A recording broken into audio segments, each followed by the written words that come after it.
We are beginning a program today, and it's a pilot program which will certainly grow into something larger and larger, and that is a community contact tracing program. We've done contact tracing all along. That a contact is a person who's been exposed to someone that we document to have the COVID infection. When we find someone who has a COVID infection, those people are immediately isolated. But we also work with them to figure out who their contacts were. Luckily, because you have been doing such a great job of cooperating and staying indoors, and staying isolated, it used to be there were 10 contacts, at least, for every patient that we would find.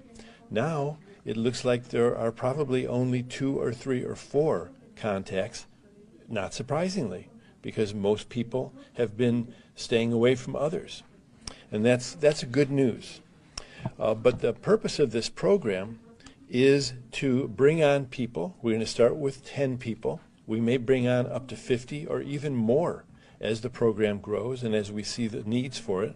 As we do more testing, we will find more and more people who have COVID-19. And again, we'll isolate every one of them, and we will find every one of their contacts, and we will make sure that they stay quarantined, and we'll check in with them every day. In other words, what this program means is that we're going to do a more complete job, and we're going to do a more meticulous job of making it less and less possible for others in the county to run into someone with COVID-19 infection. It's not just our county that's bringing more people on.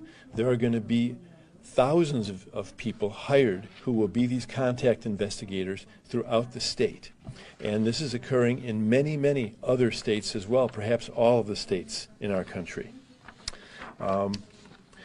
We will be giving intensive training to these people, training not only for identifying and finding contacts, but also in terms of how to be sensitive about doing it.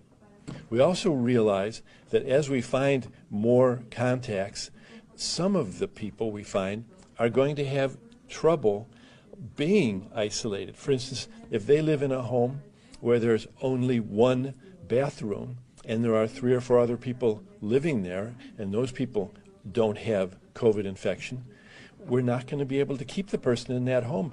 Every person who we're isolating, for instance, needs to have their own bathroom. And so we'll be moving people like this into other kinds of housing that we have available. They'll also have other needs, perhaps, food, whatever it's going to be. The county will be there to back them up and to support them.